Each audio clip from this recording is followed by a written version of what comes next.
Welcome, everybody, to the Vol Bros. My name is Evan. This is my brother, Rustin. We are two bros who are actually bros in real life. We're two Vol Bros who are actually bros. And man, oh man, what a show we got today. This is awesome. We're so excited. Our special guest today, you've seen him on ESPN. You've seen him on SEC Network.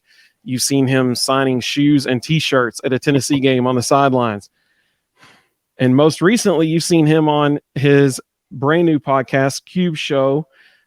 Thank you so much, Cole Cubelic, for joining us. Welcome to the Vol Bros. Hey, I appreciate you guys having me. Looking forward to it. Absolutely. And I mean, let's be honest, the SEC, ESPN, I mean, that's pretty big time, but I mean, now that you're on the Vol Bros, you've arrived at that point, really. We made it. Well, Cole, you on your YouTube channel, which I'm going to show that on the screen here. Recently, you did an episode about how the SEC expansion is going to impact and whole college football landscape, really. But you made a couple really interesting points, and which is why I asked you to come on our show today. And thank you so much for joining us and being gracious to join us. I would also like to point out, Cole, every Sunday, Cole releases an episode. His most recent one was about Todd Monken now moving on to the Ravens. As Tennessee fans, we are not super sad about that, but we're kind of happy about that. But everybody go check out that episode. We'll put a link to this channel in the description of this episode, as well as a link directly to that video. You can also find it just at youtube.com/@CubeShow61. And I think we can see why it's Cube Show 61 based on the jerseys behind Cole. So Cole, our first question for you is, what are some of those unintended consequences of this SEC expansion? What are some unintended consequences that people may not be thinking about yet? Sure. Well, I think number one, 16-team scheduling it hasn't been done very often. I think that in and of itself is going to be difficult. So you're going to have teams that, even though the commissioner has made an emphasis to say, if we go that direction, we're going to have obviously scheduling that's going to allow teams to play each other on a more frequent basis. You know, people bring up the Georgia and A&M or whatever it was, and certain teams that haven't played in however long. You're still going to get some of that. So I think what you might see down the road is maybe two SEC teams playing a bowl game if they haven't played for 4 or 5, 6 years. And then two, I just think moving forward, like what does it do for some of the non-conference scheduling? If they go to 9 conference games, and then obviously you've got some teams like Kentucky playing Louisville, Georgia playing Georgia Tech. Are we going to get any of those other big non-conference matchups? Now, a lot of people would say we don't need to, because look at what we've got from a conference perspective. We don't have to have those anymore. And then I think one of the others that a lot of folks have brought up to me that I'm not super concerned about is just, what is Texas going to be? Are they going to try to come in and sort of throw their weight around and throw their muscle around? And they have all these resources and all this extra money and history and tradition. And my response to that has just kind of been, listen, there's been a 2-ton gorilla in the room that's been dominating college football for a decade. There's another one that looks like it's about to dominate for the next decade. So I don't see what Texas would come in and all of a sudden feel like they can just move certain teams to the side or get their way from a certain perspective with this rules or this travel or this schedule. And I just don't think Greg Sankey's the kind of guy that's going to allow that either. So I do think there are a couple of minor complications that could take place that some people don't think about. Now, the ones we do think about, obviously, are ones that have been discussed a lot more, and it's those rivalry games. What are they going to look like, and who's going to play who, and how many conference games? You know, those kind of things are still going to be up for grabs. But all in all, I don't think the negatives outweigh the positives by any stretch of the imagination. Well, one thing you mentioned that I really found intriguing was, what if there's a scenario where there's 3 teams with the same conference record? Yeah. Who's going to end up in the SEC championship game? Do you think, let's just make everybody mad in all of SEC nation, do you think it's going to be an objective, whoever's ranked higher in the college football playoff ranking is going to be the 2 teams to go? Or do you think it's going to be an objective point differential, which, I mean, hey, Tennessee fans, now that Heupel's here, we're all about point differential. We'll take that. We love the point differential. Yeah, I'm sure. I think that would probably be objective or subjective based on the 2 teams that were in and the 1 team that was left out. And that team that left out is not going to like it, whatever it is, and they're going to think it's bogus. And the 2 teams that are in are going to say, yeah, it's great. We should stick with that forever. No problem. I'll be interested to see what it is, because it's when you get away from divisions, I do think there are a lot of folks that don't think about the fact that, by the way, we might not have two definitive winners that look like they automatically qualify for the SEC championship game. You're not getting rid of the SEC championship game. It's just too important. It means too much. It's essentially adding another playoff game to whatever playoff structure that we already have. The ratings are through the roof, so it's a giant moneymaker, and it's great for television. It's great for league exposure, so you're not going to get away from that. But not having division winners means you might have more than two automatic or be deemed as automatic qualifiers to be able to go to the SEC championship game. So I'm not sure what that would be. With a 12-team playoff, I wouldn't think you would lean as much on the college football playoff rankings. Now, this is just my opinion. I don't know. Right. But, I wouldn't think that you would lean on that as much because, let's be real, if you had a 12-team playoff and there's three SEC teams that all essentially, from a record perspective, could be in the SEC title game, they're all three probably getting in either way. So I would probably base my tiebreaker something on more so on the lines of what had happened inside the league and what those teams had maybe done against other competition that they all three played or against one another, things of that nature. That to me would be the way you'd go first, because I think when you bring into the highest ranked team in the college football playoff, you're almost leaning into we want to give that team the best chance of getting into the playoff. With the 12 team, the SEC is not really going to need that. So you're looking at 3 every year and a good chance of getting 4 some years. So I wouldn't think that would be at the top of the totem pole of things that you would want as far as who's going to be playing in your title game. So we're looking at potentially 3 guaranteed games every year that are consistent, recurring, for however long that goes. And then an additional 5 or 6 that rotate. If Greg Sankey were to call you today and say, Cole, which one do you like, the 8 or the 9 game? What's your preference and why? And I want to add one little extra onto that. How do you think SEC athletic directors are leaning right now? Obviously I want 9 because, I understand what teams like Ball State and Tennessee Chattanooga and Austin Peay need for their budgets to be made, but I also understand that where we're going in college football, you need to make your conference as strong as possible, give your conference as many advantages as possible. And when that inventory takes a big step forward, which would be happening if you went to 9 conference games, I think it's only great for the league across the board. Is it going to hurt some smaller schools? Yeah, it is, because that's a pay game that's going to be gone, and those pay games make those schools' budgets. It's like during COVID, I did Samford football games for TV. And I basically came out and said, I think FCS should go to the spring. And they didn't like it. They were big mad about it, the FCS fans. But when you look at the amount of people you could put in the stands comparatively, I talked to Martin Newton, the athletic director over there, and he said, listen, we schedule based on where Auburn and Alabama are going to be. And we know if they're both at home and we have a home game, you can probably cut our stands in half of what we're normally going to get. And I think they could make up that budget just with people that would come to games off ticket, food, and merchandise revenue that you would have for 6-7 home games. So those games are going away.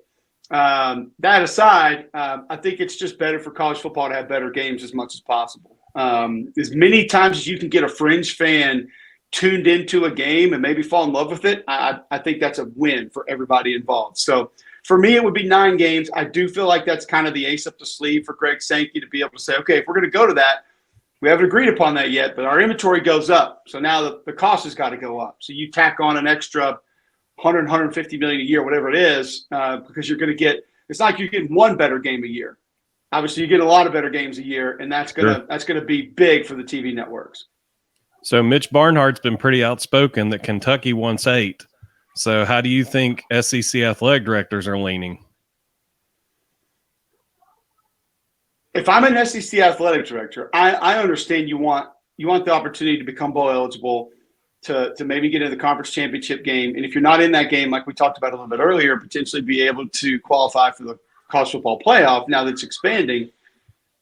But your athletic department's revenue and budget, I would think, has to come first, because if your bank account's not stocked, you're not getting new facilities, you're not able to pay coaches the way that you want to, you're not able to do all those other things. So I would, Great point. I think the big misnomer in all of college athletics, minus 8, 10, 12 teams, is that, these ADs are just going home and diving into their Scrooge McDuck vault and swimming $100 bills. It's like, it's not like that. There's not a $50-80 million surplus every year that people are saying, what do we do with this? Right. It doesn't work that way. I mean, I talked to high level group of 5 head coaches after COVID that said, we got 5 extra scholarships and I don't know how we're going to do it. I said, what are you talking about? And guys who said, we got 12 extra guys, or we have 8 extra scholarships. I don't know how we're going to afford it. What do you mean you're not going to afford it?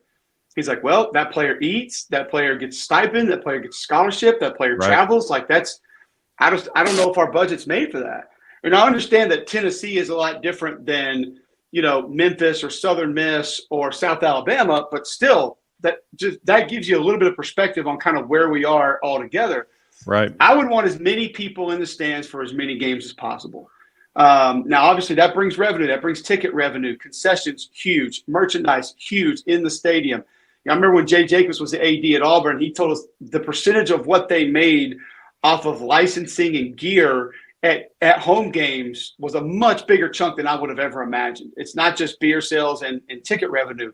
People coming in buying shirts and hats and, stuffed animals, whatever it is. It's massive at every home game. I would want to take advantage because, it's not like you get 20 or 30. You only get 6 to 8 of these a year. I would want to take advantage of as many as possible and then make my environment look better for more games, if that's at all possible. So instead of having 5 games where it's loud and it's raucous and it's the way that it should look every week, now maybe you have 7 or 8 of those games, which you can go brag about and recruits like a little bit more. It looks better on TV. And it gives your team a better chance to go out there and win some of those games. So I honestly don't know why ADs would be against it. I know maybe protecting guys and getting more wins, those kind of things. But I would think the positives would outweigh the negatives of staying at 8 as opposed to going to 9. So if you're Danny White at Tennessee, who would you like your 3 permanent opponents to be? Who would I like, or who's probably what's best for all involved?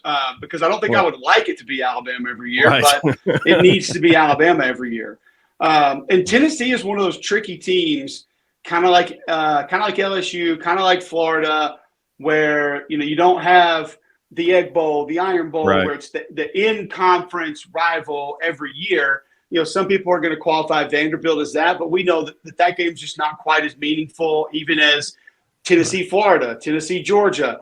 When I fell in love with college football, Tennessee, Florida was the game. Like that, It was literally a playoff game, and it was early in the season, third week of the season every year, and there were NFL guys everywhere. The winner usually won the division and competed for a national title. So I know what that game means, and I think this past year was the first time it's felt like that in a long time. That's right. I think for me personally, you stay in state and you keep Vanderbilt because that's one at the end of the year that you can have as your rivalry game. You have to keep Tennessee, Alabama. For me personally, and some of this would depend on where you go other places. And if Georgia was out and if Florida was out, I think Kentucky should be that next team that's in line. That has been a rivalry game. There has been a trophy involved in that game. There's a lot of animosity between those fan bases. I say that in a good way. That's the direction that I would like to see it go. Now, not that I'd be mad if it was Georgia or Florida, because I think both those would be incredible to have every year. But I just think from the perspective of what that game has been, those two teams, and I think you're going to get a little complicated with some other teams, and they're going to kind of run out of games. And so that's one where I think you could allow. You look at Georgia, and you know it's going to be Auburn. You know it's going to be Florida. Okay, so who comes next? Is it South Carolina? Is it Tennessee? Which direction do you go? And then we keep in mind we still have Texas and Oklahoma coming into the league. So are you going to want one of those teams to play one of these teams? So I think there's going to be a lot of options where on that third game you have to look at 2 or 3 opponents and say, okay, we're going to have to make this good for 3 teams as opposed to what's best for the 1 team. And that's why I think all those teams would make sense. Like I'd love it to be Tennessee, Florida. I think that would be amazing. But we know Florida's going to get Georgia. We know I think Florida should get LSU, but LSU's got Alabama. LSU's going to have A&M, and then they're a weird one. Do you try to bring in a team that stays kind of west, or LSU Arkansas play for a trophy? LSU Auburn was great for like a 10-year span. We got some amazing games there. So that's another one. So it gets complicated. But for me, I kind of like the balance of, Tennessee, Alabama, Tennessee, Vanderbilt, Tennessee, Kentucky. And that's exactly what Josh Heupel said when he was asked that question at SEC Media Days before this most recent season. They asked him, and he immediately, without hesitation, he said, well, obviously we want to keep a rivalry with Alabama. And I love the fact that he didn't shy away from that, knowing he hadn't beaten Alabama yet at that time. And so I love the fact that he didn't shy away from it. And then he also said, and then, geographically speaking, we'd probably, look at Vanderbilt and Kentucky. You'd think those would be natural fits as well. So, I mean, as a Tennessee fan, if those are our 3 permanent opponents every year, I'd be cool with that. Yeah, for sure. Well, our last question for you. This is the Vol Bros, so we're all about Tennessee here. Cooper Mays, we love that guy. We think he's one of the most underrated offensive linemen in the SEC. He's been an anchor. Last year obviously we had Darnell Wright, Jerome Carvin, but Cooper Mays, and he's just a consistent anchor for that offensive line. Where would you rank Cooper among SEC offensive linemen? SEC offensive lineman's tough because it's moving and shaking so much. You got so many different guys coming into the league, but we'll kind of start with centers. With Ricky Strongberg leaving, I think he'd be right there next to a Darian Dalcourt at Alabama. I would not have him over Cedric Van Pran at Georgia. I think he's the best returning center in college football, but he's top tier after that, and if tier 1 is just one guy, I think Cooper would be next in line. The only issues that you've had with him is he's been a little bit dinged up, and a lot of times he's tried to play through that. And I've always given a kid credit for going out there and gutting it out, playing when they're not 100%, playing through an injury. The mean streak, the nasty's going to be there. We obviously saw how his brother played. I was a big fan of Cade, and I'm a fan of Cooper. I think he's got a solid game. He's got good quickness. He's got enough power. And to be able to handle everything inside, it's not an easy task, and not something that a lot of guys are up to or want to have on them per se. And I think he's good with that. He understands that. And he wants that. So I think he has a chance to be one of the better offensive linemen in the SEC this year that we talked about. You mentioned last year. I thought Darnell played better than any tackle in the league. Broderick Jones played great football, but start to finish, I thought Darnell played best football of any tackle in the Southeastern Conference. Now, Broderick's probably a little more talented, top-end talent, just like ability, lateral movement, flexibility, athleticism overall. So he may get drafted a little bit higher, but I didn't see Darnell Wright get beat a whole lot last year. That's, it's like a lot of this stuff when we talk about it, when we break it down, it comes down to it. Like Darnell Wright got guys blocked at the end of the day, like maybe more so than any other tackle in the league. And what he did one-on-one with Will Anderson was just incredible. Go back and put that game on, and it was outstanding. But it's actually, you mentioned the podcast, like we talked about Card coming over from Texas, a kid who I think can help inside, can end up being a starter for that offensive line. I'm a fan of how they operate, fan of how Glenn Ellerby's managed it the last couple of years. I think you may have a starter coming in from Texas, and then obviously – you guys have probably heard me talk about Spraggins. He's one of my favorite guys in the league. I know he's an overachiever talent-wise, but just the way that he plays, the effort that he gives, the extra that he brings to that group, I'm always a big fan of. And when you got your center coming back, that kind of sets you up for everything else. So I'll be interested to see the tackle positions for Tennessee this year, because I think where a lot of people get a little bit lost is, well, is he 6'5"? Does he have 37-inch arms? This, that, like.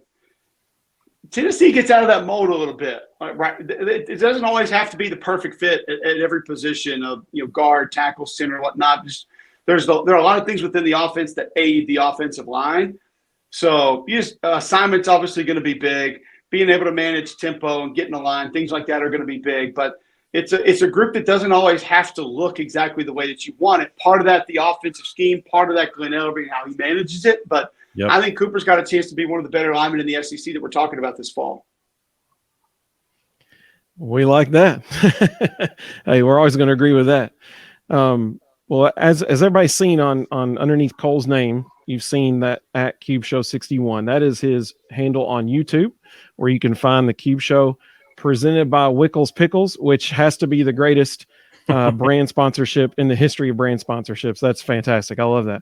They're the greatest pickles you'll ever have, too. So if you get a chance to grab some, it's not your normal pickle. It's totally different. So they're amazing. That's what I'm talking about. You can also find Cole on Twitter. This is his Twitter account, and this is the it's at Cole Cubelic, and then at Cube Show is the Twitter account for his podcast. Cole, how else can people follow your work? I'm 7 to 10 a.m. weekday mornings on WJOX in Birmingham, joxfm.com. That's joxfm.com with Greg McElroy. We do a local radio show here in Birmingham. Be on XFL games this spring. We are Sunday on ESPN, I believe at 3 o'clock your time. We've got San Antonio at Orlando, so we'll be doing that each and every week, ESPN and ABC. You saw the Twitter, that's the Instagram and everything else too. So trying to get the podcast going a little bit. We talked SEC offenses this week on yesterday's episode, and I think Tennessee fans will be pleased with what I believe the outlook is for the Vol offense. Because you guys think about it, I mean, I think we have 10 new offensive coordinators.